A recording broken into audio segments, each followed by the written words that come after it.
Buenas tardes. Como ustedes verán, yo no soy Carlos Díaz Beltrana, pero el pobre tiene una enfermedad no grave, afortunadamente, pero sí la tosa, y no puede estar con nosotros. Y entonces yo, como soy anfótero, pues lo voy a sustituir dentro de lo que pueda.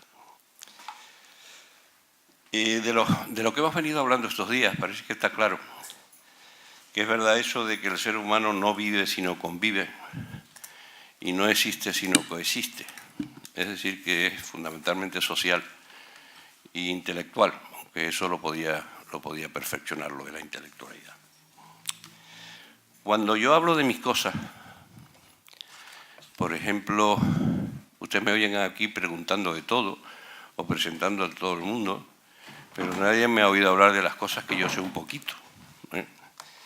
Y cuando yo hablo de reproducción asistida, de genética y de herencia, pues entonces cuando empiezan los problemas de la genética, allá por los años 90, empiezan a plantearse todos los problemas éticos que plantea la genética, ¿no? Y entonces hay un proceloso mundo que trata de achacarle todo a los genes. Y no es exactamente así. Si ustedes cogen al señor Beethoven y en vez de ponerlo donde estaba, lo llevan a Tindú o lo sueltan en Argelia, en ese tiempo, pues seguramente el segundo movimiento de la séptima de Beethoven no estaría compuesto. A lo mejor es verdad que hubiera hecho música con los instrumentos que le hubieran dado, pero no al mismo nivel que lo hizo. Y es que la situación, el ambiente, la educación, son factores que actúan sobre los genes que se activan y los que no se activan. Por lo tanto, hay un montón de factores que actúan para condicionar lo que somos.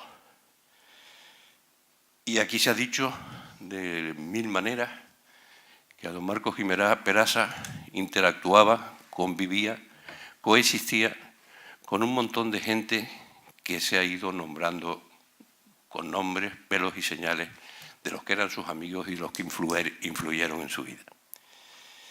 Y también había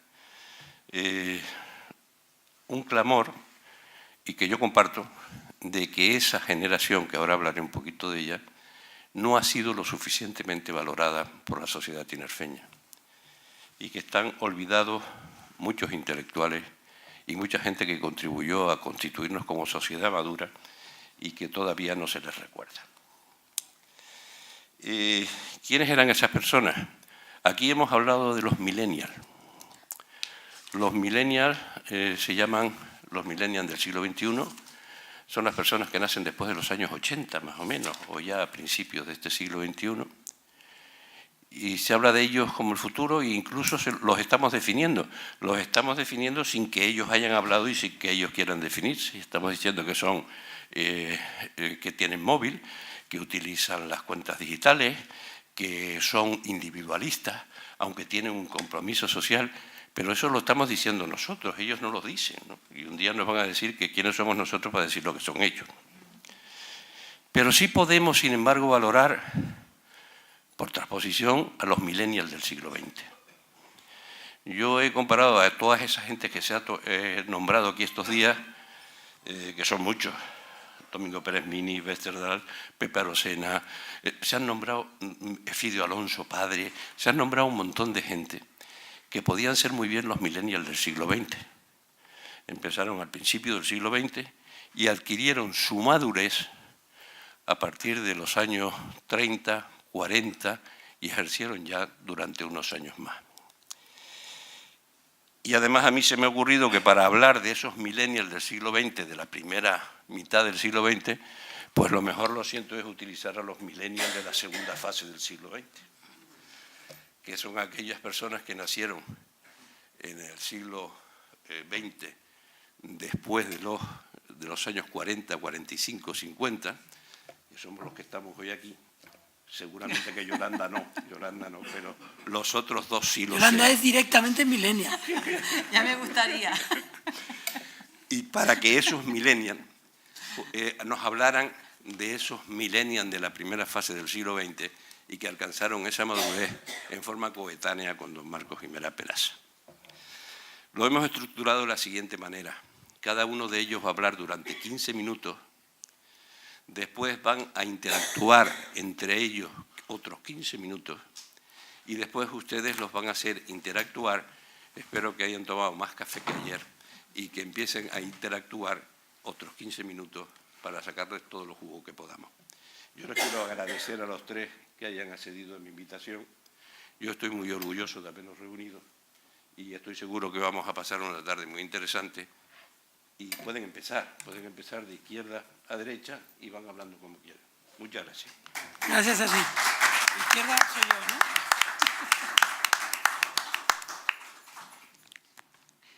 Bueno, para mí es un orgullo y una oportunidad extraordinaria de referirme, como ha dicho nuestro presidente, a esa generación. Una generación compromete. La propia palabra alude a algo que no está hecho, algo que genera iniciativas, conductas. Es como una generación es la que asume una tarea que otros antes habían dejado naturalmente incompleta. Y en ese sentido, esa generación a la que alude el presidente es una generación muy peculiar en la historia de España y en la historia de Canarias. Es una generación que asume una herencia, la herencia triste del 98, y llega al 27 con la ilusión de crear La Rosa de los Vientos, Gaceta de Arte, la herencia también de una época liberal muy interesante y muy extraordinaria en las islas, ¿no? Ruiz de Padrón, José Murphy, la historia de Murphy en concreto, que también la relató como si fuera una novela don Marcos, es una historia peculiar del siglo XIX e incluso del siglo XX. Un hombre expulsado de la normativa anglosajona, que viene a Canarias. Aquí hace una gran labor librepensadora, llega a las Cortes de Cádiz con Ruiz de Padrón, precisamente, y de pronto se ve abocado al exilio, otra vez, un exilio muy difícil.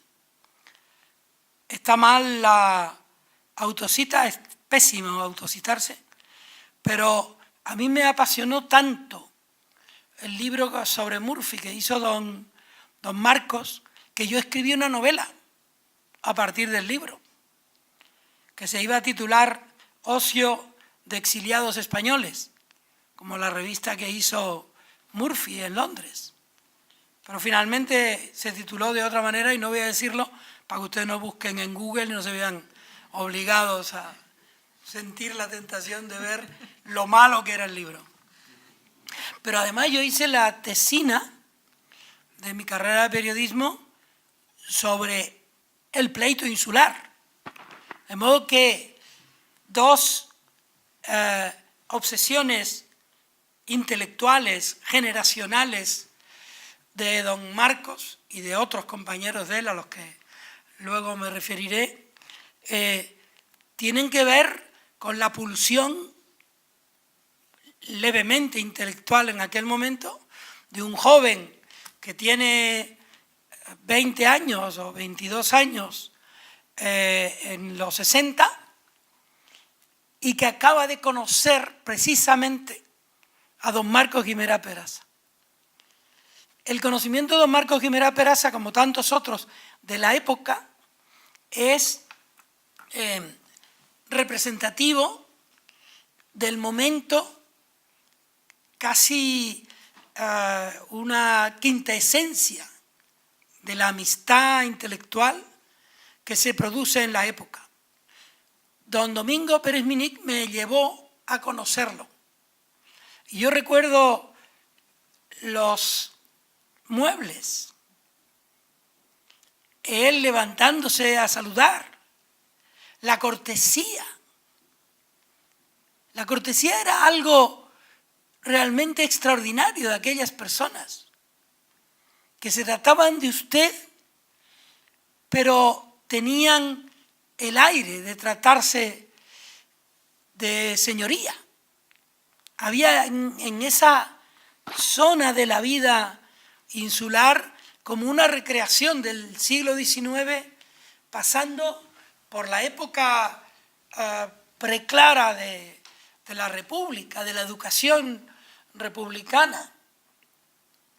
Y luego ese despacho se prolongó para mí en el despacho de don José Arocena, que igualmente tenía los muebles pesados y oscuros de la calle Teobaldo Pover, del despacho de don Marcos Guimerá.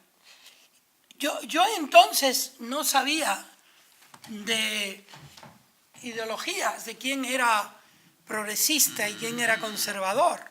A mí todos me parecían ejemplares únicos de un país distinto al que yo me acababa de asomar. El país nuestro era un país de jóvenes que querían hacer la revolución, e incluso con la guerra. Y aquellos señores vivían exiliados dentro de la isla, añorando una época que se truncó, la época republicana. Debo decir que don Marcos y don Domingo coincidían en recordar que Tenerife y Las Palmas no votaron por la República. Eso hoy llama la atención, porque daría la impresión de que nuestra tierra siempre fue una avanzada republicana, ¿no? Nosotros éramos monárquicos. No hay pecado en ello, pero no presumamos del otro. Lo cierto es que aquella visita hizo que luego yo le fuera a ver más veces a don Marcos. Siempre me pareció, debo decirlo, sus hijos están aquí, son muy jóvenes, los que están aquí que conozco, son muy jóvenes, ustedes son muy jóvenes. Pero siempre a mí me pareció que don Marcos era mayor, era de la edad de don Domingo, para nada. Don Domingo era mucho mayor, pero se trataban como si fueran estrictamente coetáneos. Yo creo que los dos, en este caso, tú me has hecho hablar de don Domingo, después se meten conmigo por hablar de don Domingo. Tú me dijiste que hablara de don Domingo. Yo hago todo lo que me dice la familia Guimerá. Entonces, leyendo lo que don Domingo escribe sobre la relación que hace Guimerá de Murphy, no te queda más remedio que retrotraerte al principio del siglo XIX, cuando pasa por Santa Cruz Humboldt y narra cómo es Santa Cruz y qué le pasa a Santa Cruz. Santa Cruz está viviendo, antes del pleito, las siguientes circunstancias. Punto de fricción, aguafiestas para los mayores bien situados, una piedra de escándalo frente a Las Palmas y la Laguna, sobresalientes recintos de tradición alcurnia y centralización. Ahí empieza, en el siglo XIX, la lucha de Santa Cruz por revivirse, por hacerse presente, porque Santa Cruz provenía de un sueño burgués, medio burgués, del que se quiere en efecto despertar. Humboldt decía, nada más desembarcar en Santa Cruz y pasarse unas horas junto a lo que hoy sería el Bar Atlántico, describe Santa Cruz, ese Santa Cruz previo al inicio del pleito, como un lugar ensimismado y comercial, encerrado tras los mostradores de los comercios, receloso. José Murphy asume la tarea de lanzar, y esto es lo que cuenta don Marcos, de lanzar a Tenerife a una historia que parecía detenida en las aguas aplaceradas de la bahía. De ahí consiguió ese hombre y esa generación la capitalidad de Canarias para Tenerife. Eso da origen al pleito insular, al que lo que ha hecho Murphy, como gran liberal decimonónico que era, hacer que el absolutismo que viene aquí no llegue, pero llega el absolutismo y él se tiene que refugiar de nuevo y volver a Inglaterra a sufrir, como en tiempos de Cromwell, una persecución que luego le llevará a otros exilios. Guimerá es calificado por Pérez-Minic, a la luz de lo que escribe, como un estudioso escrupuloso, como un historiador minucioso, como un caballeroso contertulio, conservador en los foros que sobrevivieron a la República y a la guerra. Esa educación que exhibía con la humildad de los estudiosos Marcos Guimerá Peraza es, para mí, supongo que para muchos de los que se aproximaron a su figura real, a su figura ennoblecida por el entorno. Ese hombre vivía estudiando. Era una especie de caballero de los libros que tenía y expresaba un gusto especial por la vida. Su hijo Marcos, el historiador,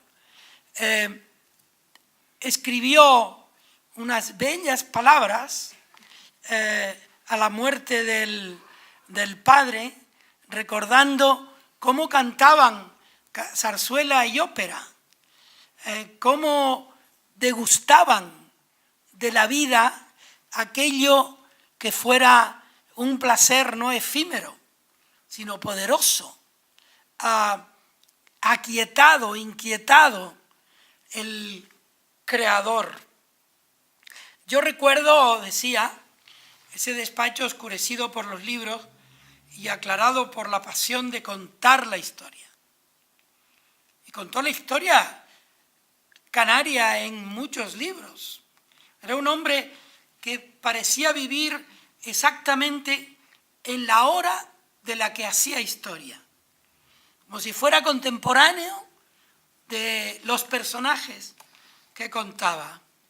Era también, y eso lo ponía de manifiesto Pérez-Minic, y yo también lo observé porque lo viví, un delicado corresponsal que escribía a mano las cartas y respondía a los afectos como si estuviera dando lecciones que él mismo había recibido en los tiempos más lentos que le tocó vivir. Su actitud también era la de un liberal que no oponía ideas, sino hechos a los que lamentaban contradecirlo. Aquella gente discrepaba, tenía maneras distintas de haber vivido la vida. Don Marcos en un lado de la historia, don Domingo y Arocena en otro lado, don Francisco Aguilar y Paz en otro sitio, aún más alejado de lo que creían don Marcos y don Domingo y don José, pero yo nunca les escuché a ninguno de ellos un reproche diacrónico: te equivocaste, lo hiciste mal. La comprensión que hubo entre todos ellos es en los años 50 y 60, cuando ya recuperaron con normalidad a la relación los disímiles, una seña de identidad de esa generación, que regresa y se junta con jóvenes que son la generación de Pedro González, de Enrique Lite, de Maribel Nasco, a la que luego nos sumamos. Nosotros fuimos a ver a don José Arocena, vimos a Aguilar y Paz, vimos a Marichal, nos hicimos amigos de don Elfidio Alonso Rodríguez, empujados por esa manera de ser, porque ellos fueron una manera de ser para nosotros, una manera de ser y de estar, porque entonces no era distinto ser y estar. Entonces, había en la apariencia de don Marcos, había la exigencia del rigor, un hombre de traje oscuro, su pelo blanco, era un hombre con un bigotito decimonónico. Lamento que tú también parezcas ahora un retrato decimonónico. Se ríe tu hermano, lo siento. La gentileza, era un hombre gentil. La situación en la que vivió, el lugar isleño en el que vivió, el sausal, la claridad del paisaje, él tenía una visión clara del pasado gracias al sosiego del presente. Él estaba en un mundo de gran equilibrio, de una parsimonia que se notaba en su escritura. Creo que era una generación politizada, que tenía una enorme vocación política, de explicar la política. Dice don Domingo, hablando de la época en la que se tensa más el pleito insular, y don Marcos lo cuenta, hemos de politizarnos. Si queremos escapar en fecha próxima de la actual política parroquial de construir casas y calles, por lo demás necesarias, a ser ciudadanos absolutos y vestirnos, en lugar de vestirnos de las máscaras del carnaval. Y Agustín Guimerá, que no sé por qué te llamé Marcos, lo siento, Agustín Guimerá Cuando muere su padre, escribe. Espérate. Ah, sí, habla de la afición a la ópera, su amor por el Santa Cruz, liberal y republicano.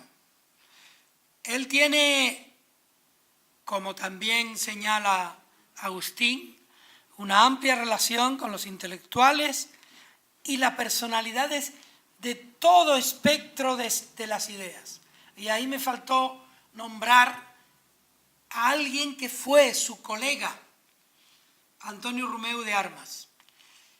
Él escribía del pleito insular habiendo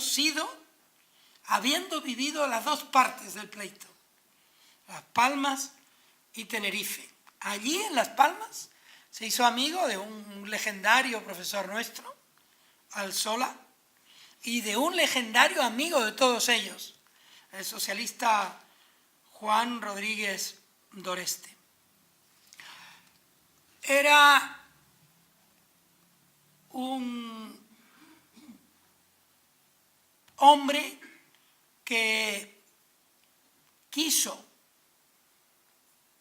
utilizar su experiencia como historiador para explicar el tiempo que vivió.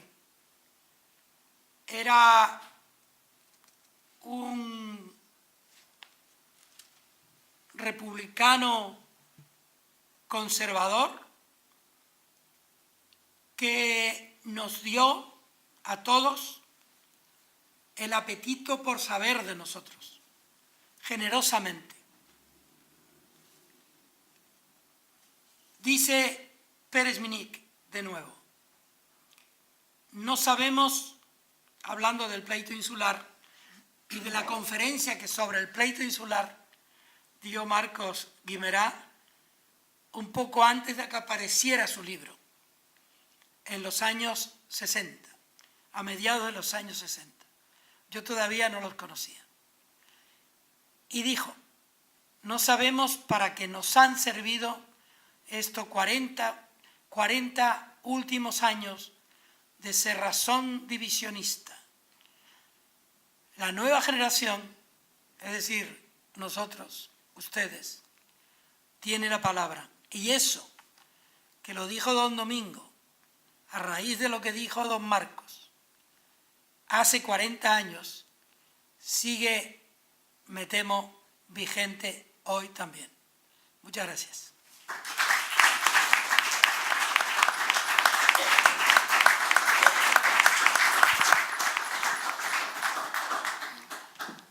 Yolanda, su turno. Sí. ¿Se oye? Buenas tardes. Muchas gracias. Quería empezar mi intervención agradeciendo a la Real Sociedad Económica de Amigos del País la invitación a participar y a formar parte de estas jornadas dedicadas a honrar la memoria, el trabajo, la figura de don Marcos Guimerá Peraza. Para mí es un placer estar aquí y también compartir mesa con Juan Cruz y con Juan Manuel García Ramos. No había tenido oportunidad, es la primera vez, espero que no sea la última. A ver cómo sale esto hoy. También espero que no sea la última vez que pueda estar por aquí. Ustedes se preguntarán, como dice la frase, ¿qué hace una chica como yo en un sitio como este, ¿no? Mi campo de trabajo es la historia del arte en Canarias, y me pareció muy interesante cuando me invitaron, me llamaron para participar en una mesa en la que quería plantearse un poco una visión general del contexto cultural y el contexto artístico en el que se desarrolló, amplio contexto, en el que se desarrolló el trabajo de don Marcos Guimerá. Yo me voy a centrar, decía don José Carlos Alberto, hablaba de la generación y hablaba de los olvidados, y yo me voy a centrar en las olvidadas, y también esto tiene que ver con otra un poco al hilo de lo que comentaba Juan Cruz, de una obsesión intelectual, ¿no? Una obsesión intelectual que me ha llevado a cubrir los huecos del saber histórico para visibilizar a todas esas mujeres que han formado parte de la historia de la cultura en Canarias y del arte en particular. Me voy a centrar en la década de los 40, 50, 60, para comentarles algunas cuestiones que a mí me parecen de relevancia. Antes comentábamos, mujeres que se dedican a la creación artística, a la cultura en Canarias. No hay, se localizó un documento del siglo XVI donde se hace referencia a la actividad artística de una mujer en Canarias, se la contrata para arreglar, dice el documento, para arreglar un cuadro, y a partir de ahí, siglo XVII, siglo XVIII, siglo XIX, hasta llegar a la actualidad, encontramos y hemos documentado la presencia de mujeres, ¿no? Por tanto, creo que aún queda mucho por hacer en esa labor de redescubrir nuestra historia y nuestra cultura. ¿Qué ocurre en la década de los 40? Es interesante, voy a intentar hacer referencia tanto a, por aquello del pleito insular, hacer referencia, por no caer en el pleito insular, hacer referencia tanto a Tenerife como a Gran Canaria. Me centraré en algunos ejemplos. Después de la Guerra Civil, resulta interesante que en el mismo año, en 1947, en Gran Canaria, la Escuela Luján Pérez retoma sus actividades, ¿no?, después del parón de la Guerra Civil, y en el caso de Santa Cruz de Tenerife se activan o se ponen en marcha los estudios superiores de Bellas Artes, compartiendo aula con la Escuela de Artes y Oficios que estaba en la Plaza Irineo González en Santa Cruz de Tenerife, ¿no? Resulta interesante también comprobar cómo la mayoría de las mujeres que se dedicaban a la creación artística lo hacían en el ámbito familiar, bien con su padre, tío, primo, su marido. Hay dos ejemplos destacados. Antes nombraba Juan Cruz a María Belén Morales. María Belén Morales inicia en el campo del arte con su tío, el escultor Enrique Ceja Zaldívar, ¿no? Y en Gran Canaria tenemos el ejemplo de Lola Masieu con su tío Nicolás Masieu y Matos. Pero cuando se ponen en marcha,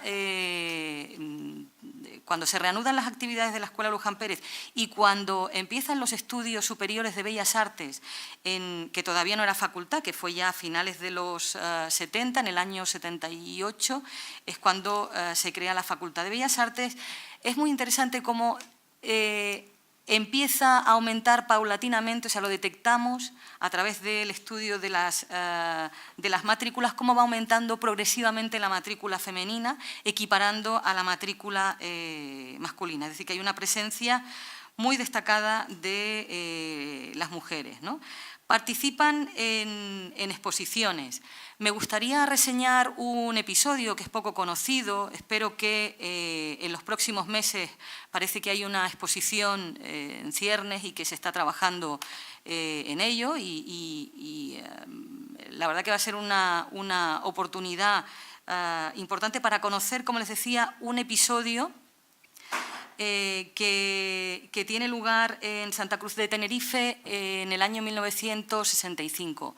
En el año 1965, perdonen que vaya saltando en el tiempo, pero tiene lugar en el Círculo de Bellas Artes de Santa Cruz una exposición que se llama Las 12, donde participan 12 mujeres. Bueno, realmente al final hay una que no participó, que fue Jane Millares, porque la obra no llegó a tiempo, pero fue una exposición que María Belén Morales promueve con Maud Westerdal, ¿no? O sea, siempre se menciona a Eduardo Westerdal, Domingo Pérez Minic, pero también dentro de toda esa gran actividad cultural y artística, tanto Maud Westerdahl como María Belén Morales fueron unas grandes promotoras y gestoras culturales, más allá de su actividad artística, y promovieron la celebración de exposiciones como esta, ¿no? Podríamos pensar que se trataba de una exposición para reivindicar algo. No querían reivindicar nada. De hecho, hay algún comentario de Eduardo Westerdahl que decía, feministas, ¿no? Pero ellas no querían reivindicar nada. De hecho, en el propio programa de la exposición dicen, estamos aquí, pero no queremos reivindicar nada, simplemente queremos decir, estamos aquí. Somos mujeres que formamos parte del arte, de la creación artística en Canarias, y esto es lo que hacemos, ¿no? Presentarse como un bloque, por aquello de la invisibilidad, ¿no? de ese trabajo oculto. También participaban en certámenes, en premios, en concursos, estaban las bienales, que desde los 40 puso en marcha el Gabinete Literario en Las Palmas de Gran Canaria, y para el caso de Tenerife, las exposiciones regionales que celebraba, como no, el Círculo de Bellas Artes. Hay otro episodio que conviene destacar, y es la participación de las mujeres en los grupos de vanguardia. Después de la Guerra Civil, uno de los primeros grupos de vanguardia que tenemos en Canarias es el grupo LADAC, ¿no? Del que forma parte Manolo Millares, y resulta, bueno, Manolo Millares, Felo Monzón, Plácido Fleitas, Juan Ismael, y también participó de las actividades de LADAC, que surge en el año 50 hasta el año 55, Elvireta Escobio. Elvireta Escobio también es una figura por reivindicar. Es verdad que ella ahora ocupa un papel como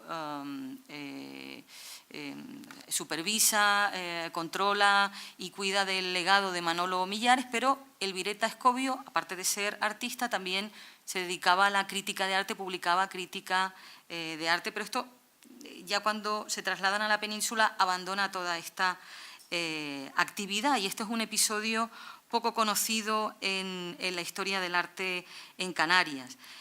Y, como no, tenemos en Tenerife al grupo Nuestro Arte, del que formó parte, como bien mencionaba Juan Cruz, Pedro González, Enrique Lite, pero también María Belén Morales y Eva Fernández, como fundadoras. Bueno, fundadora María Belén Morales, pero si analizamos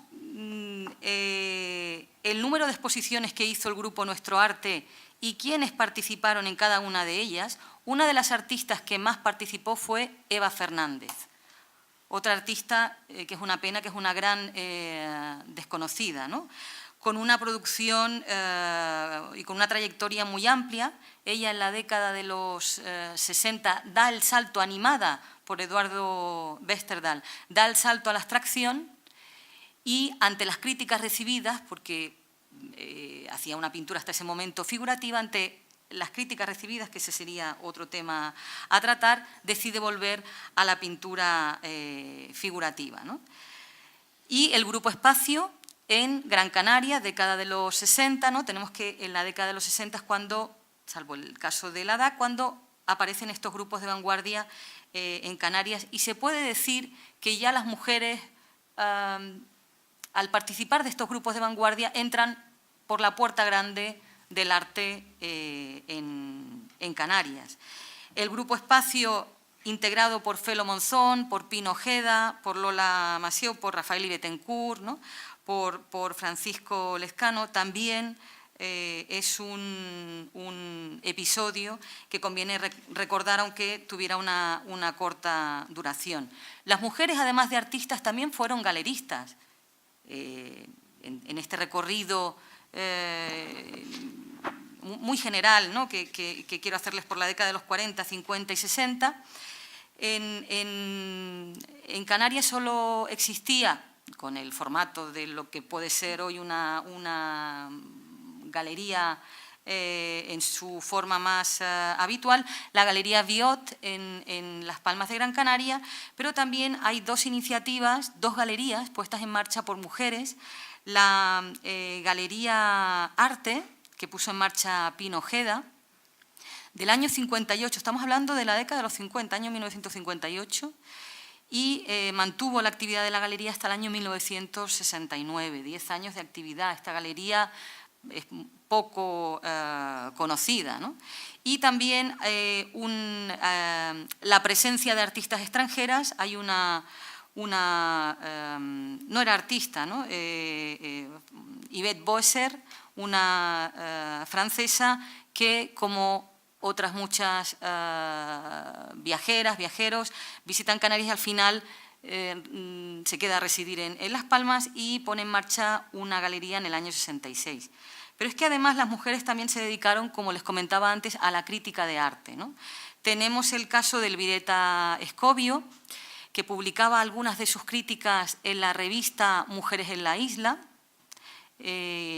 Ahora se publicó recientemente un trabajo sobre la historia de mujeres en la isla, una publicación que fue puesta en marcha en la década de los 50 por un grupo de mujeres, ¿no? En ese contexto de la dictadura, sin grandes pretensiones, no lo digo yo, lo decían ellas, era simplemente estamos aquí y somos capaces de hacer muchas cosas.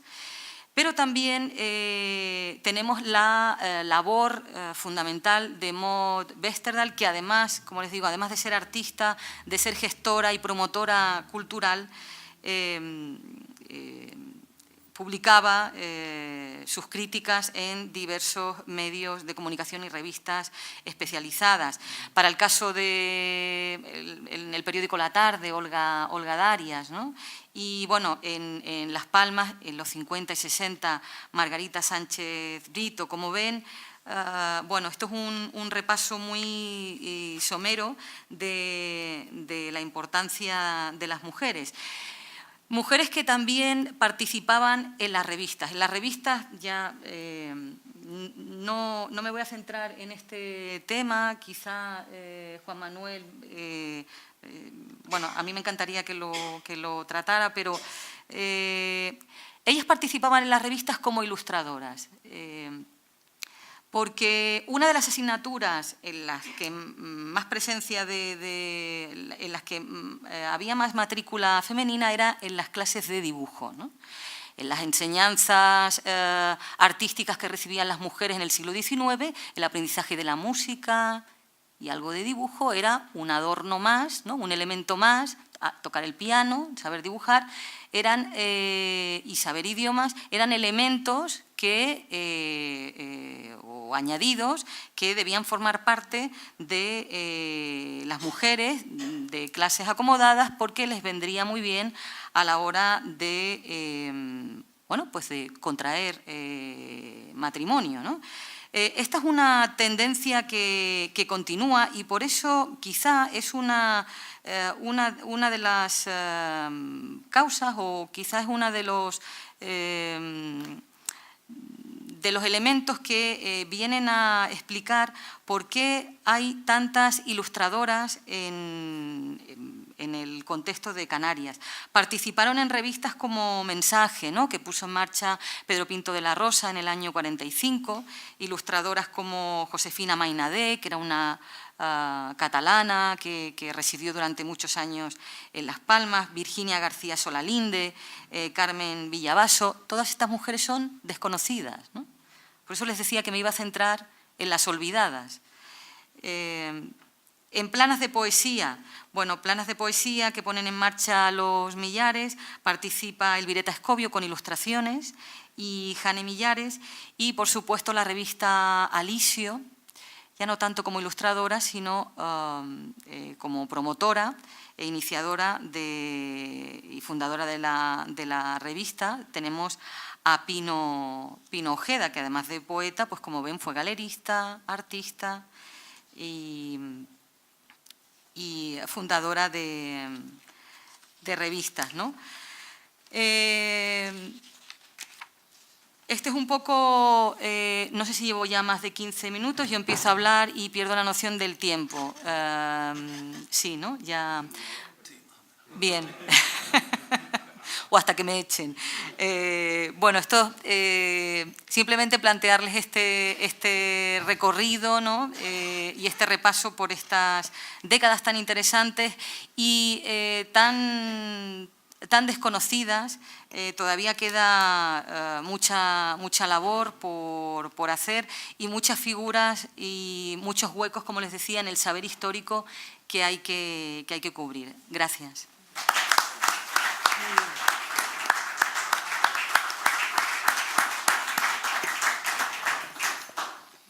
Bueno, muy contento de estar hoy aquí rindiendo homenaje a don Marcos Guimerá Peraza por el centenario de su muerte. Aunque eso, no sé, digo de su nacimiento, digo, aunque las desapariciones nunca se deben celebrar, ¿no? El otro día estaba en un acto político y un candidato a alcalde habló de los preciosos tanatorios que había construido en su municipio. A mí me parece que ese epíteto, se puede poner cualquier otro epíteto a un tanatorio, pero menos precioso todo, ¿no? Pero bueno, estamos celebrando este centenario. Yo creo que se ha hablado aquí demasiado, ya suficiente, de don Marcos Guimerá Peraza. El coordinador o chairman, que dicen aquí en la económica, titular, está de baja, pero nos había convocado y nos había dicho que los años 70, contexto cultural de los años 70, ¿no? Hombre, y yo más o menos venía preparado para eso, ¿no?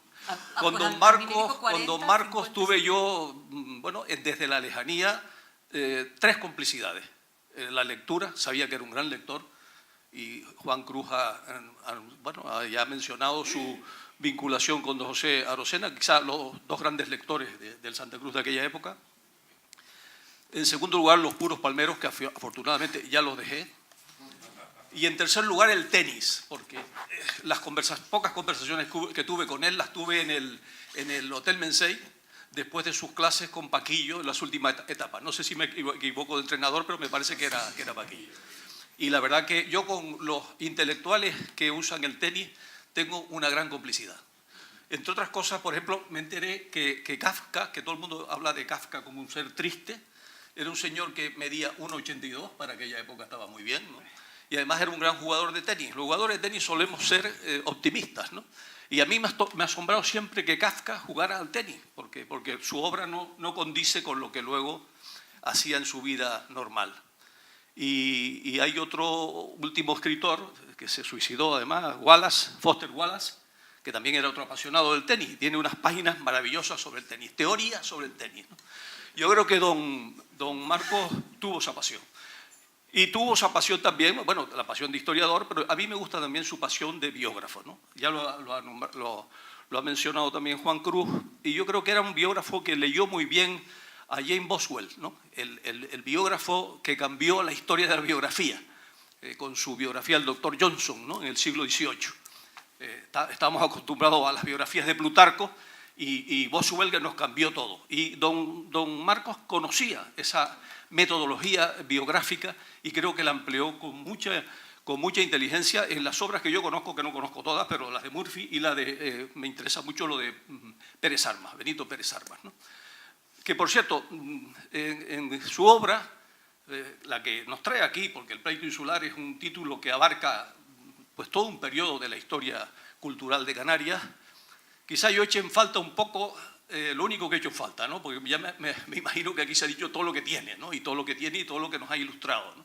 Pero yo he hecho en falta un poco los movimientos que hubo a principios del siglo en el Ateneo, que él los nombra el regionalismo en las Islas Canarias, las 2 obras importantísimas, ¿no? De Manuel Osuna Vandenhead, ¿no? Estamos casi en una casa que él transitaba, que de 1904 y 1900, la segunda es de 1916 ya póstuma, ¿no? Pero ese movimiento que hay ahí de unificación y de una visión por encima de lo que es el divisionismo, me parece que se escapa en su libro, en El Pleito. Que El Pleito son una serie de trabajos que fue publicando en Anuario Estudios Atlánticos y que luego reunió en un libro. Es decir, no fue una conferencia, sino que fue reuniendo esos trabajos, y yo creo que por indicación de su gran amigo Antonio Romeu de Armas, ¿no? Antonio Romero de Armas, que yo lo admiro además no solo como historiador, sino como historiador que escribe bien, cosa no muy frecuente entre los historiadores. Y lo he dicho siempre y creo que me voy a buscar un poco, bastante más enemigos de los que ya tengo, pero yo lo siento mucho, ¿no? Entre otros historiadores que escriben muy bien, está ahí don Agustín Guimerá, que también lo he disfrutado, sobre todo en ese libro que hizo sobre Hamilton, que a mí me ha interesado siempre mucho. O sea que de casta le viene al galgo, ¿no? Pero bueno, en ese pleito insular lo que echo de menos es esa parte que hay en los primeros años yo diría la primera década del siglo XX, que son los movimientos también nacionalistas. No hay ni una sola mención a Secundino Delgado en ese libro. No hay ni una sola mención a José Cabrera Díaz, el fundador del Partido Nacionalista Canario y el fundador del Partido Popular Canario. Eso se lo he hecho en falta, ¿no? Pero de todas maneras, ese libro nos da una visión que nos ha dejado a todos marcados, ¿no? Yo siempre comparo, porque nos había dicho Carlos Díaz Bertrana que hablásemos de los años 70, de la generación o de la década de los 70, ¿no? Y yo siempre lo comparo porque lo pensé cuando venía caminando para acá, que igual que hay una tormenta hormonal durante la juventud, todos la tenemos, donde no sabemos ni dónde estamos, ¿no? En lo que hubo en los años 70, también en Canarias, en muchas partes de España también, pero aquí también hubo una tormenta neuronal, ¿no? Y Juan lo ha dicho también, habló de una manera de ser de esta generación. Yo creo que ahí lo que se dio en los años 70 se dio un gran diálogo generacional, un gran diálogo generacional. Nosotros, nuestra generación, a la que pertenecemos Juan y yo, dejo fuera a Peralta, bueno, inventamos lo de la narrativa de los años 70 y ahí nos pusimos a escribir novelas, más novelas se publicaron en esos 10 años que en todo lo que se había publicado anteriormente, y en arte pues nació también la generación de los 70 que llega a nuestros días y que son ya los grandes maestros, ¿no? Desde Valcárcel hasta Álamo, Gonzalo González, en fin, todos estos que tú podías hablar de ellos con muchísima más largueza. Pero bueno, aparte de todo esto, yo me acuerdo de que un grupo de amigos sacamos una revista a final de los años 70, el 79, Liminar, y dirigí esa revista. Y una de mis preocupaciones axiales a la hora de dirigir esa revista es que todo aquello que había sido ese gran diálogo generacional, esa manera de ser de esta gente, de atendernos como nos atendieron, se perdiera, ¿no? En esa revista, lo primero que publiqué en esa revista fueron unas entrevistas a Felipe González Vicent, que yo me lo había encontrado en las obras completas de Nietzsche como traductor con Ovejera Mauri. Y me digo, pero como un catedrático que está aquí todos los días, que además estaba en el bar Carrera y tal, como que este es el traductor de Nietzsche, que uno lo leía con veneración en aquellos momentos. Y también la segunda de las entrevistas que hicimos fue a Hernández Rubio, porque yo era filólogo, pero asistía a las clases de Hernández Rubio y a algunas clases sobre la historia de Grecia que no se podían perder, ¿no? Toda esto lo he comparado siempre como el pequeño Oxford lagunero, ¿no? Ahí podíamos poner luego a José Peraza de Ayala, en otro sentido Antonio González, pero era una gran atmósfera intelectual que había en la ciudad y que a mí siempre me llamó la atención. Yo quería ser como ellos. La verdad es que luego me hice catedrático porque me gustaba ser lo que ellos habían sido, ¿no? Catedráticos de la Universidad de La Laguna. Y ellos estaban un poco recogiendo herencias de otros catedráticos que pasaron por La Laguna. Algunos pasaron, se fueron, como fue Ángel Balbuena Prat, que nos dijo cómo había que hacer la historia de la literatura canaria, la historia de la poesía, en esa conferencia que da en 1926, y otros se quedaron y crearon una escuela de historiografía, como fue Elías Serra Rafford, sin duda ninguna, ¿no? Esto se complementaba en aquellos momentos también con lo que era el aula de cultura del Cabildo, con Leopoldo de la Rosa Olivera y con Alejandro Lloranescu, el pobre Alejandro Lloranescu, que le hacíamos trabajar más de lo que él pudo en toda su vida, ¿no? Pero esto era lo que era un poco el mundo universitario que nosotros conocíamos. Y otra de las cosas que hicimos eliminar fue dialogar también con la gente de Gaceta de Arte, porque estaban vivas y escribían. Y además uno le pedía un artículo y no se lo pagaba y bueno, en aquellos años ellos eran muy generosos, no solo hablando con nosotros, sino que eran muy generosos con todos nosotros. Yo creo que ese fue el gran momento que vivimos, ¿no? Yolanda me ha invitado a que hable de las revistas. Yo creo que las revistas que tuvieron auge en los primeros años del siglo XX está la Castalia de mi gran admirado Luis Rodríguez Figueroa, que yo creo que es un hombre que hay que revisar. Ese es un republicano, vamos, de machamartillo. Otro deportista, que además se llevó a uno de los verdugos que intentó meterlo en el Atlántico, se lo llevó por delante, ¿no?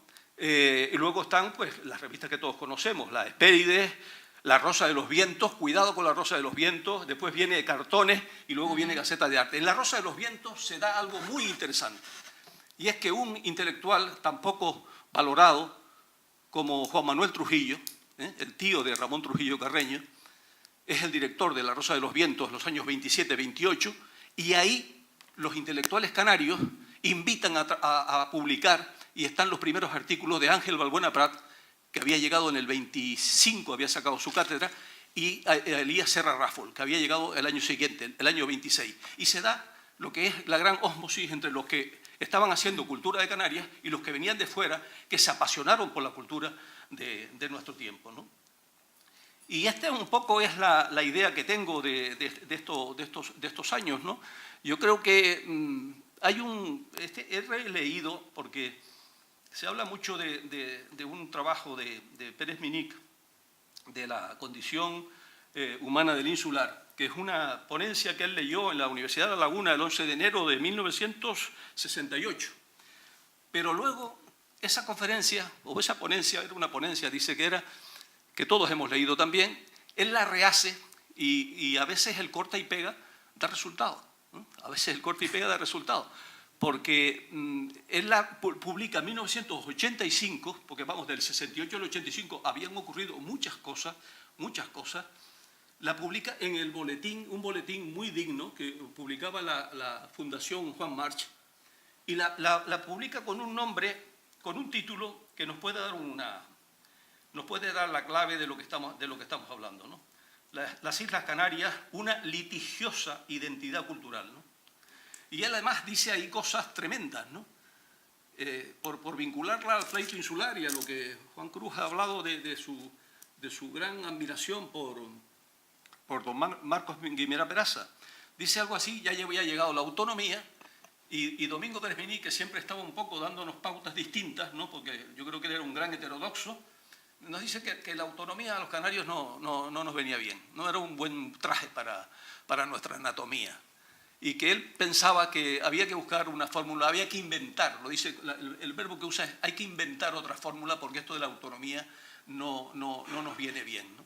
A mí me llama mucho eso la atención, porque dentro de ese trabajo también hay algunas posiciones de Domingo que yo no comparto. Bueno, porque aquí no estamos para compartir todo, ¿no? O sea, Domingo habla ahí, y lo apunté por aquí,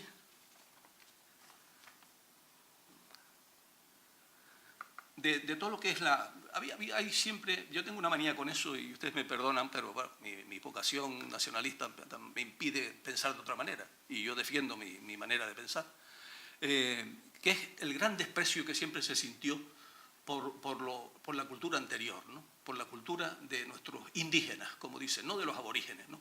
Aborígenes no se puede decir porque es del origen, entonces indígenas, ¿no? Esos 2.000 o 2.500 años, los expertos no se ponen de acuerdo, 2.500 años de un pueblo que tenía una religión, una cultura, una economía, y que además uno de los 3 pueblos del mundo que practicaban el arte de la momificación, con los egipcios y los peruanos del sur. Y cuando Domingo se refiere a esa herencia, dice: lo que nos queda es de una pobreza desgraciada, vasijas, gofio, elipses pintadas. No me gusta esta afirmación de Domingo, no me gusta esta afirmación de Domingo, pero no se la desmiento yo, sino me voy a ir al territorio de Yolanda Peralta. Se la desmienten luego los artistas más universales que nosotros hemos tenido. Se la desmiente una persona que él conocía mucho, que era como fue Óscar Domínguez, con La Cueva de los Guanches. Y luego se la desmiente totalmente Agustín Millares con lo que es toda su obra, y lo que ha sido también la obra de Martín Chirino, que se nos acaba de morir, ¿no? Cuidado, la herencia que teníamos fue muy aprovechada por estos artistas, ¿no? Y bueno, él dice que la cultura canaria es una cultura litigiosa, y estoy de acuerdo con eso, porque mira que hemos hablado Yo fui presidente del Ateneo a los 29 años, hicimos allí me acuerdo que el pobre Wilfredo Vilpré, que era consejero de Cultura del Cabildo, hizo unos congresos de cultura que aquello siempre terminaba como el Rosario de la Aurora, nadie se ponía de acuerdo. Aquí hay gente que puede decirme algo al respecto, como Eliseo Izquierdo, nadie se ponía de acuerdo. Allí terminamos siempre todos peleados, ¿no? Yo no sé si la pelea, el enfrentamiento, el divisionismo no solo está en el pleito insular, sino también a la hora de nosotros analizar lo que hemos sido a lo largo de la historia, ¿no? Pero bueno, en el año 70, por eso vuelvo otra vez a lo que nos había convocado el coordinador titular, y al que le deseamos además que se restablezca pronto, porque no es una tontería lo que tiene, en los años 70 lo que se produce es el gran diálogo.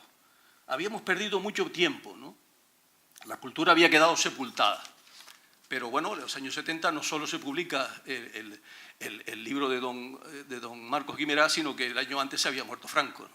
Y aquello también explosionó y nos hizo a todos volver a hablar y volver a recuperar todo lo que no se había dicho. Había mucha cultura del silencio. La gente hablaba, pero la gente no podía decirlo en muy alta voz, ¿no? Pero en aquellos momentos sí se dio ese diálogo intergeneracional que para nosotros y para mí, lo digo vamos, sin ningún tipo de limitación, fue muy enriquecedora, ¿no? Estos catedráticos de la universidad que hacían esto, don Alejandro Yuranescu que hacía lo otro, la Gaceta de Arte que la disfrutábamos todos, Transparencias Fugadas ya la tengo dedicada por Pedro García Cabrera en una fiesta en Casa Domingo Perpiní, donde también nos peleábamos.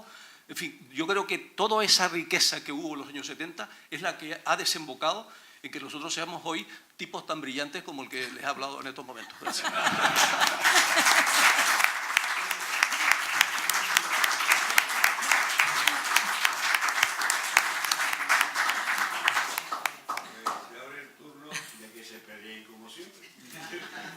Pues la pregunta, el primero que pregunta soy yo ahora, ¿no? Y esta pregunta se la voy a hacer a mi querida Yolanda Peralta.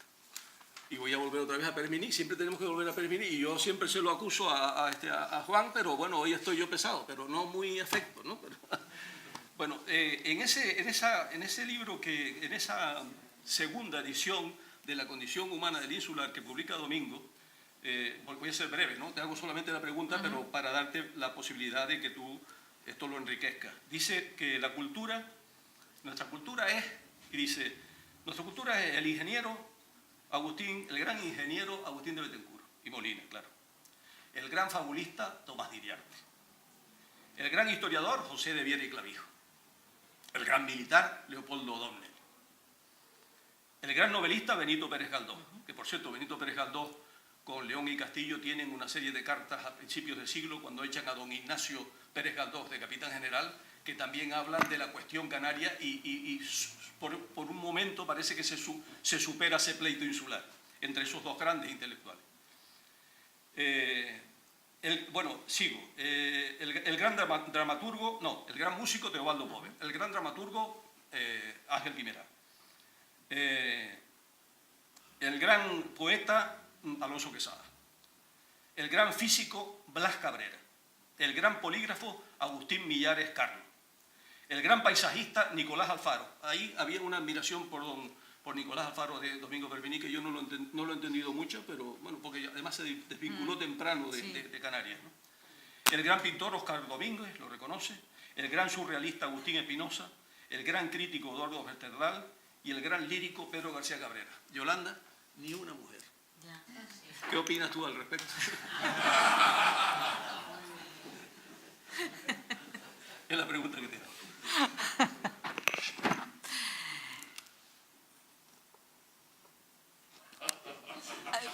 Voy a intentar ser políticamente correcta. No. Voy a poner no me sorprende, y de hecho hay un texto en el que Domingo Pérez Minic recuerda el viaje, ¿no? La visita de André Breton, Benjamín Peret y Jacqueline Lambert a Tenerife, Y Jacqueline Lambá, que era la mujer de... Y con eso voy a contestar a tu pregunta, aunque creas que no, pero voy a volver ahí. Por eso digo que no me sorprende, porque Jacqueline Lambá, cuando viaja a Tenerife para acompañar a André Breton, a organizar la exposición internacional surrealista, ella era artista también, participó con alguna de sus obras en esa exposición, realizó la obra que ilustra la portada del catálogo de esa exposición y ya había hecho algunas exposiciones, pero lo único que recordaba Domingo Pérez Minic, y esto lo habrán leído, ya lo conocen, ¿no?, que en las excursiones que hacían por la isla de Tenerife visitando los diferentes pueblos, salían, ¿no?, toda la gente, sobre todo hombres, porque Jacqueline Lambá pues venía con la moda parisina, con unos trajes muy extravagantes, y André Breton, que se hinchaba así como un pavo, pensaba que se asomaban para verle a él, ¿no?, al padre del surrealismo, pero realmente, eso lo cuenta Pérez Minic, salían a ver las piernas de Jacqueline porque no habían visto nunca una mujer con, bueno, pues enseñando las piernas, ¿no? Y no hay ninguna referencia a la actividad artística, o sea, Jacqueline como artista, es decir, que la convierten en unas piernas, ¿no?, en unas piernas con una melena rubia, hace referencia a la melena rubia y a las piernas de Jacqueline. Por tanto, bueno, es una generación, pues es una generación, ¿no? Y bueno, es interesante, hablando de Gaceta de Arte, hay un episodio previo, que es el de Pajaritas de Papel, donde participan hombres y mujeres, y hacen sus libros y sus dibujos y sus textos y se reúnen, obras de teatro, se disfrazan, y ahí están participando por igual hombres y mujeres. ¿Por qué? O sea, esto se desarrolla en el ámbito de lo privado, pero cuando las actividades de Pajaritas de Papel deciden dar el salto a lo público, convertidas en Gaceta de Arte, ya las mujeres desaparecen. Y hay una fotografía donde se ve a Amor Lozano sentada leyendo uno de los ejemplares de Gaceta de Arte. Esa fotografía es muy clara del papel que pasan a ocupar las mujeres en Gaceta de Arte, cuando eran compañeras y eran tratadas de igual, ahí todos y todas eran iguales, pero eso sí, en el ámbito de lo privado. Ahora, cuando salimos a lo público, ellas ya pasan a ocupar otro lugar. ¿Cuál es? El de lectoras. Y ellos son los que llevan la voz cantante, ¿no?, de la revista de Gaceta de Arte.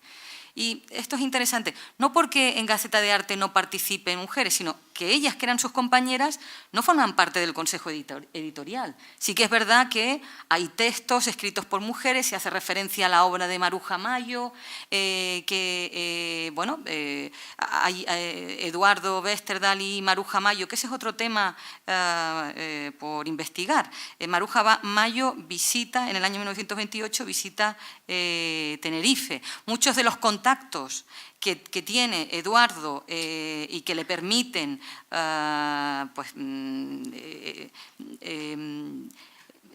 que le envíen textos o organizar diversas actividades, los consigue a través de, por ejemplo, de Maruja Mayo. Le escribe y le dice, oye, ayúdame que quiero contactar con... Es decir, que están ahí, o sea, están ahí participando, pero no son visibles. En el caso de Maruja Mayo sí, porque se le dedica además algunos artículos, ¿no? Y siempre me ha llamado la atención, o sea, esta relación, o sea, lo que ocurre con Pajaritas de Papel y lo que ocurre después con Gaceta de Arte, ¿no? Yo no sé si he contestado a tu pregunta o me he ido, como decía, por lo... ¿Puedo yo ampliar? Sí, por favor. Sí. A mí me gustaría corroborar el relato que ha hecho... Sin querer imitar a Marchena, por favor, abra el micrófono para que se quede grabado. Perdón, no me di cuenta. Quiero corroborar la descripción que hace Pérez Minic. Solo apuntaría que estaba describiendo algo que ocurrió en la realidad. Las personas que estaban mirando a la mujer de Bretón no estaban viendo ni siquiera a la mujer de Bretón, porque no sabían ni quién era Bretón, como es notorio. Don Domingo hace de cronista. Sí.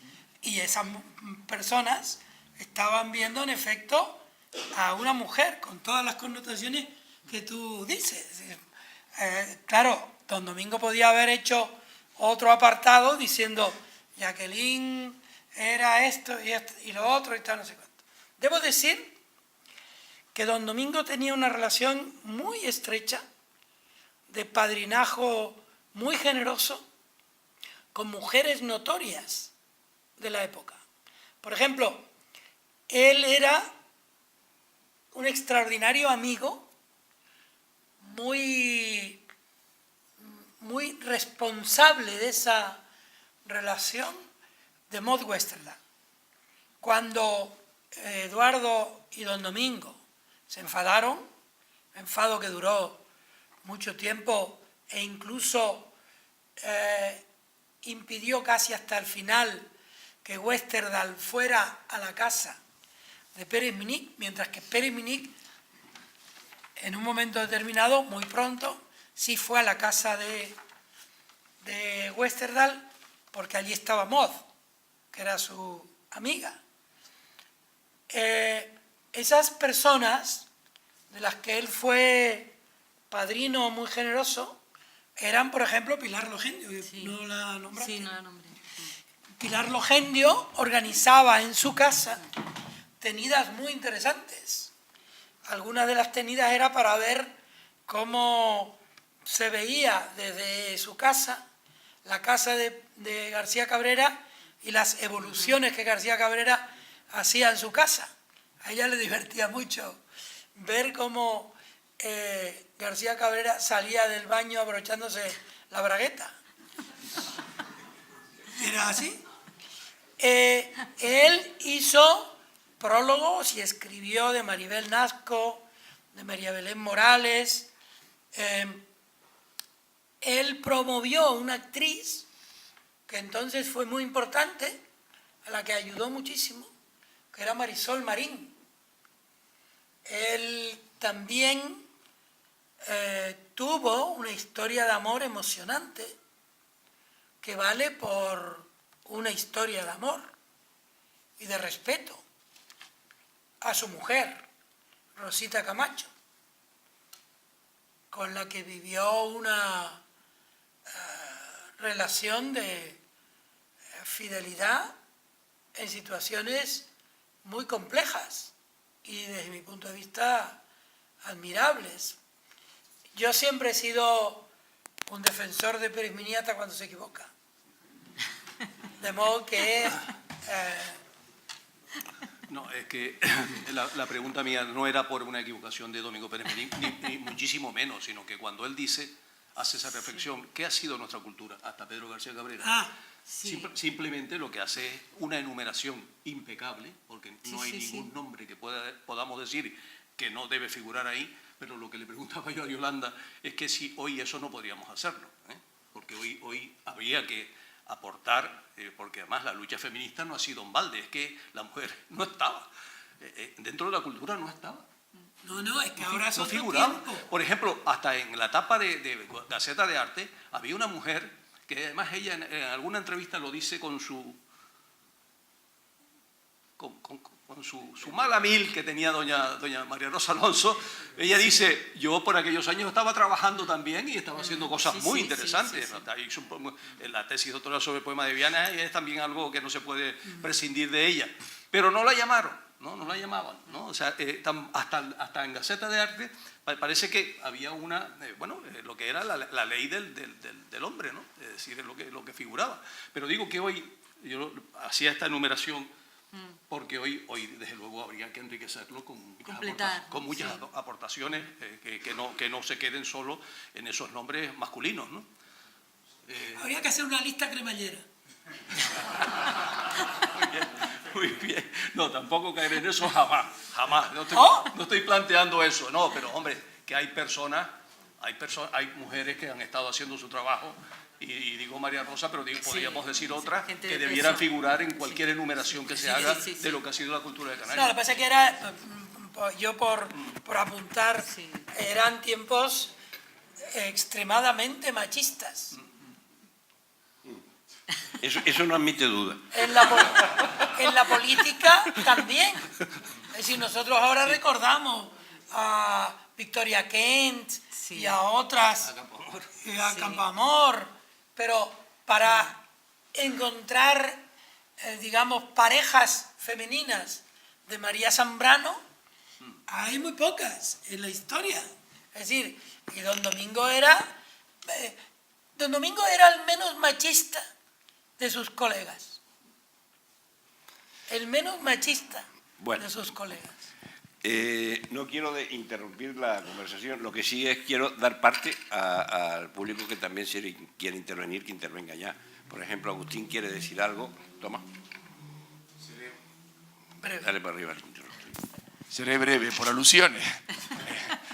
Gracias a los tres, lo he pasado bomba. Creo que han reflejado muchas cosas que hemos pensado todos, pero que la han puesto en un magnífico lenguaje. Muchísimas gracias. He descubierto facetas de la personalidad de aquella generación, en este caso de mi padre. Tres cosas muy rápidas. La primera, la buena noticia es que el archivo de mi padre, de nuestro padre, que son 450 legajos, tienen una gran cantidad de correspondencia con todos esos hombres de la generación, sus grandes amigos, aparte de que él ha escrito sus memorias, que las estoy transcribiendo poco a poco, que me llevará mucho tiempo, y con todo ese material esperamos hacer una biografía ampliada, completando el maravilloso trabajo que ha hecho Mara Caballé, a la cual le pido un aplauso de todos.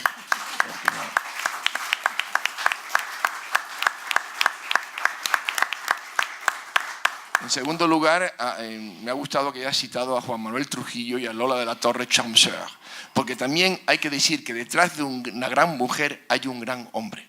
Y ese fue el caso de Marco Guimerá. Sin Carmen Rosa Rabina no hubiera sido ni la cuarta parte de lo que fue. Tú mismo lo dijiste, Juan, al decir que él trabajó con parsimonia en un mundo equilibrado. ¿Quién le puso el mundo equilibrado a sus pies?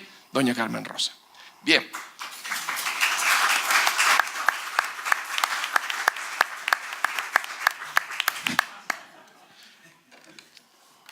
Y que estas mujeres que estaban al lado de estos grandes hombres fueron buenas diplomáticas, buenas interlocutoras y arroparon también desde el punto de vista intelectual. Lola de la Torre, una mujer musicóloga, profesora de canto, que había trabajado en la Catedral de Las Palmas con nada más y nada menos que un hombre que nos ha dejado, que yo lo he hecho mucho de menos, que es Lothar Siemens. Segundo, hablando de mujeres y de genética, ¿dónde está el señor presidente? Hablando de genética, tú has citado a Pajaritas de Papel. Iba a intervenir diciendo, Dios mío, nos hemos olvidado de Pajaritas de Papel, pero como habías hablado de los años 40 para acá, y esto fue en el año 1928, 1931, ¿quién fue la líder de ese grupo? Carmen Guimerá Belmonte, la tía de Marcos Guimerá, que yo tuve la ocasión de conocer. Una mujer que no era agraciada físicamente, pero tenía una personalidad arrolladora y que arrastró a jóvenes poetas y al propio Eduardo Westerdal joven. Es un libro que les recomiendo. Pajaritas de Papel es un libro delicioso, delicioso. Que se truncó, también hay que decirlo, por la muerte prematura del joven poeta en el Club Náutico, aquella noche dramática. Y tercer lugar, al mismo tiempo que ocurría eso, también había hombres en este mundo de machistas, en la generación de los años 30, 40 y 50, como don Felipe Rabina, mi abuelo, el suegro de Marcos Guimerá, que había estado en Londres a principios de siglo trabajando para una firma frutera canaria y llegó hecho un londinense. Él fue, como ustedes saben, teniente alcalde, el brazo derecho de García Sanabria, fundador del Radio Club Tenerife, fundador del Círculo de Bellas Artes, etcétera, etcétera. Don Felipe, que era muy simpático, le dijo a su mujer un día, mira, María, tenemos 7 hijos y las chicas tienen que estudiar inglés y una carrera técnica, porque tienen que buscar su independencia personal. Y todos estudiaron. Mi madre estudió perito mercantil, lo que pasa es que no lo ejerció porque ella prefirió apoyar a su marido y sacar adelante a sus hijos. Pero era perito mercantil. Y 2 hermanas, María Luisa Rabina y Rosario Rabino estuvieron trabajando hasta los 70 años. O sea que también había otros caminos que probablemente ayudaron a que la generación nuestra generación, la generación que terminamos la carrera en el año 75, ya yo estaba rodeado de absolutas mujeres. En mi primero de carrera, el 90% de mis compañeros eran mujeres. Muchas gracias. Muy bien.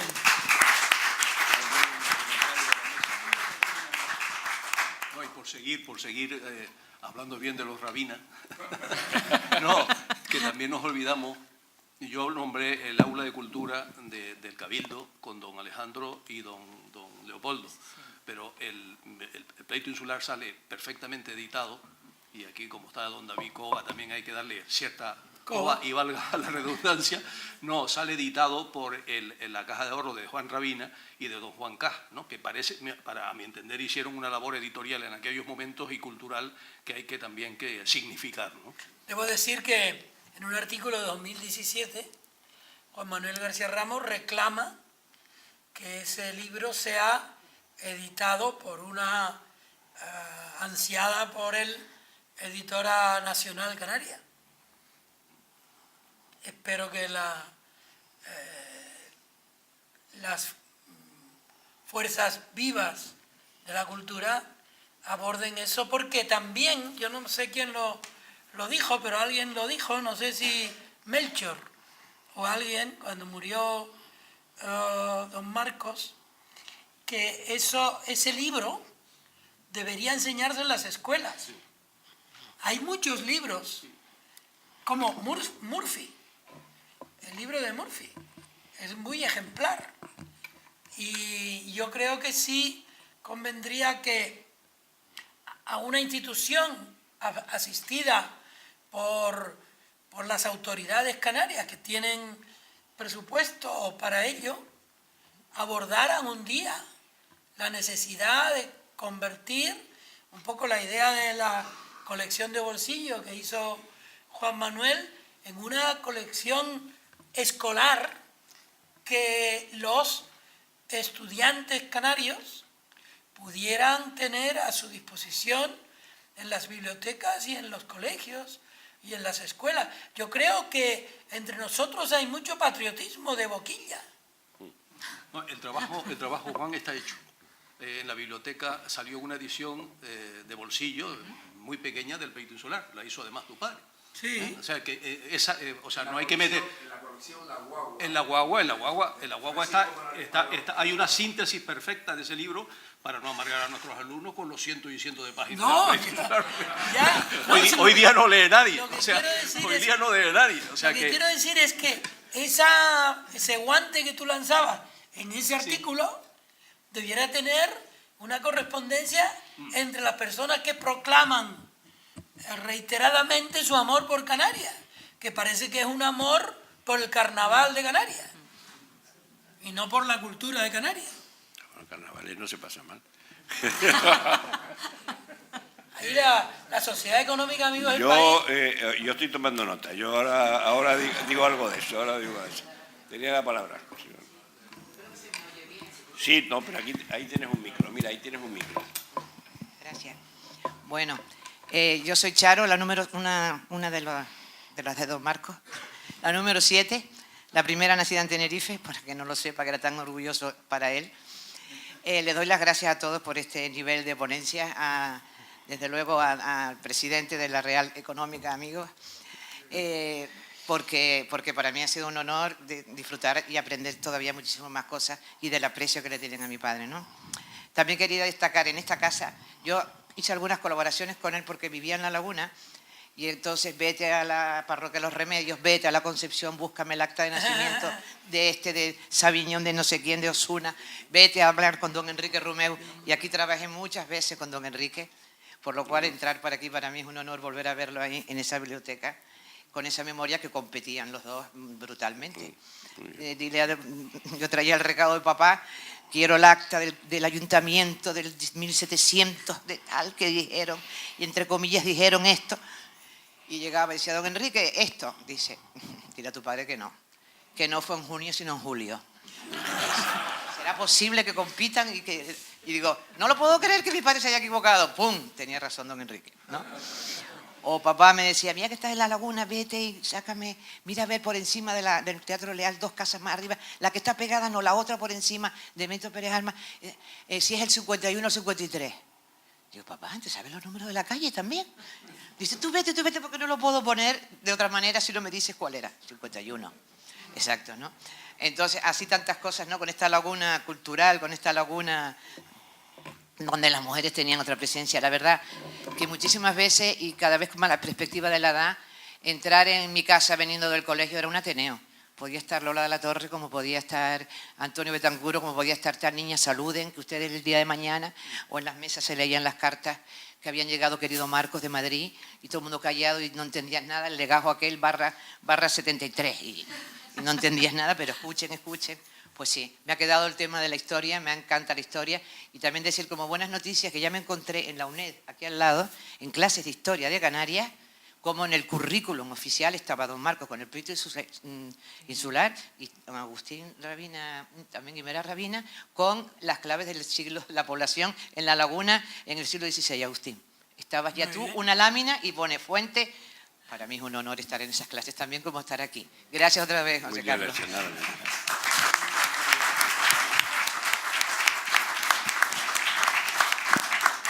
Bueno, pues con el acto de hoy, que yo creo que ha sido brillante, cerramos el ciclo dedicado a don Agustín y la Rabina, don Agustín Guimerá, don Marcos Guimerá.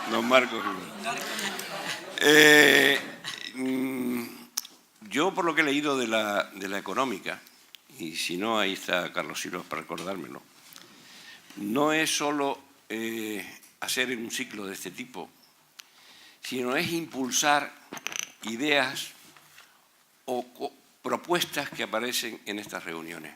Y aquí ha surgido una propuesta. Y aquí hay gente de mucha altura cultural y desde luego yo comprometo a la Real Sociedad Económica a apoyar y conseguir que en los colegios y en los institutos y en los colegios canarios se dé esta asignatura, y para eso lo que necesita un ginecólogo, como comprenderá, es colaboración de gente del mundo de la cultura, para que yo, desde luego, desde el cargo que ocupo, que es director, los presidentes no están de moda, mejor es ser director, entonces, desde el puesto de director, con el apoyo de ustedes, impulsar y conseguir y luchar porque en los planes docentes de Canarias se siga un curso especialmente para estudiar esta generación y otras que lleven adelante el conocimiento de esas generaciones de desconocidos y desconocidas, para que no me vuelvas a poner... Muchísimas gracias a todos los participantes, muchísimas gracias a la familia Rabina y esperamos verlos de nuevo. Muchas gracias.